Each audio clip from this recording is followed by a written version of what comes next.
So I got to watch season 3 episode 1 of ReZero early, and after watching the episode it genuinely got me excited for October even more. The better animation, music, and overall the returning characters reminded me of some of the favourite things I just love about ReZero. If you want to avoid spoilers for season 3, please click off the video right now, and without further ado, let's jump straight into it. The episode starts off with a year time skip after the events that took place at the Sanctuary. Natsuki Subaru, who is now no longer a self-proclaimed knight, but a fully devoted recognised knight of Emilia, has built a training arena where he has spent the past year training and trying to complete the course he has set up.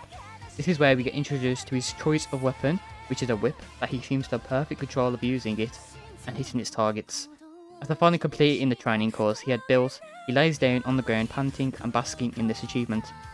Beatrice makes her first appearance, handing Subaru a wet towel to cool him down, as the two seem much more closer than we've previously seen them in the past 2 seasons. Subaru has been called back to the mansion as a visitor from Anastasia's camp. Joshua Euculus, brother of Julius, has come to invite the members of the Emilia camp to the city of Priscilla. As a sort of crystal has been found that is required to help bring back Puck, I believe, after he had broken his contract with Emilia in season 2 and helped stop Roswell's plan. Honorary mention, but Rem's still snoozing. Arriving at the city of Priscilla, the city is quite large and full of life. They arrive at the meeting place hosted by Anastasia, and the place is very Kararagi styled, which is based off of the Japanese style, which Subaru believes the person who came up with the structure and detail plans for Kararagi must have came from the same world as him, Japan. The Emilia camp then set off on a boat ride to meet with the merchant, who has the crystal, where my boy Subaru was not built for this shit at all and had to make his exit. Subaru and Beatrice begin finding their way to meet the merchant on foot, where they get lost.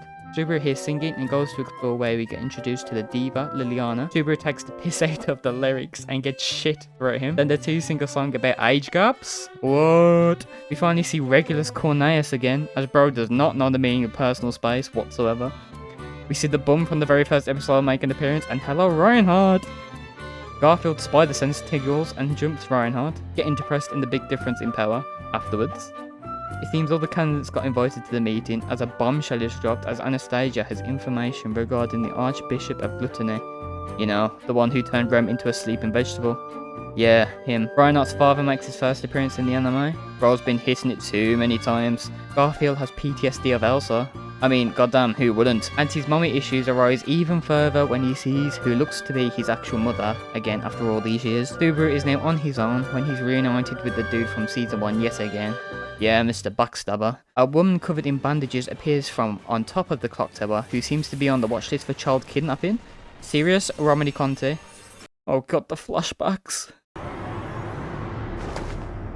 私は魔女教滞在司教タイダ担当ベテルギウス・ロマネ・コンティです A power which seems to be the power to control people and make them have shared consciousness, has Subaru and the crowd cheering as she drops this poor young boy off a fucking tower.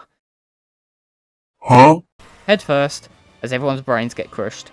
Subaru respawns, and we're suddenly reminded on why this anime is so fucking dark. If you got to watch this episode early, let me know what you think. If you're waiting until October, you're in for a treat.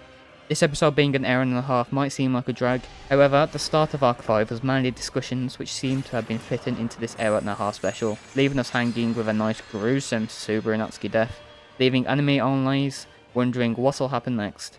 How will Subaru prevail after dying again? Well, let's just say, death, death, and more death.